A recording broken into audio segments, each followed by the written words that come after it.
നമസ്കാരം മക്കളെ, നമുക്ക് പഠിക്കാം. ഇന്ന് നമുക്ക് എ എന്ന സ്വരാക്ഷരം പഠിക്കാം. എ എന്നത് അക്ഷരമാലയിലെ 9ാമത്തെ സ്വരാക്ഷരമാണ്. എ എങ്ങനെ എഴുതുക എന്ന് നോക്കാം. കഴിഞ്ഞ ക്ലാസ്സിൽ നമ്മൾ എ എന്ന അക്ഷരമാണ് പഠിച്ചത്. എ എന്ന് നീട്ടി ഉച്ചരിക്കുമ്പോഴും ആദ്യം നമ്മൾ എ എന്ന് തന്നെയാണ് എഴുതാൻ ശ്രമിക്കുന്നത്. ഇവിടെ എത്തുമ്പോ ഇതിന് എ എന്നതിനെ 3 എന്ന രീതിയിൽ 3 എന്ന പോലെ ഇങ്ങോട്ട് വളച്ചു വെച്ചാൽ എ എന്ന അക്ഷരമായി. ഒരിക്കൽ കൂടെ എഴുതാം. ആദ്യം എ എന്ന അക്ഷരം എഴുതി.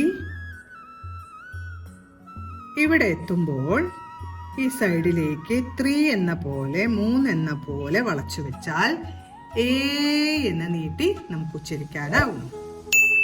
എ സ്വരാക്ഷരങ്ങളിലെ 9ാമത്തെ അക്ഷരമാണ് എ. ഇനി എ വരുന്ന വാക്കുകൾ എഴുതി നോക്കാം. ആദ്യം നമുക്ക് 7 എന്ന് എഴുതാം. 7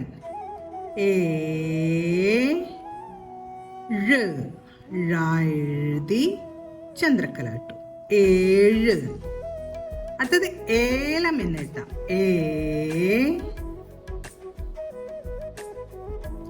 ലം ഏലം. അടുത്തത് ഏണി എന്ന് എഴുതാം. ഏണി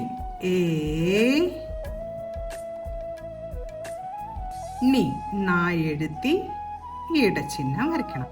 നി ഏണി. നമ്മളിന്ന് എ എന്ന സ്വരാക്ഷരം പഠിച്ചു. എ വരുന്ന വാക്കുകളായ 7, ഏലം, ഏണി എന്ന വാക്കുകളും പഠിച്ചു. എല്ലാ വാക്കുകളും എ എന്ന അക്ഷരവും പറഞ്ഞുകൊണ്ട് എഴുതി പഠിക്കാൻ ശ്രമിക്കണം. അടുത്ത ക്ലാസ്സിൽ കാണാം മക്കളെ. നമസ്കാരം.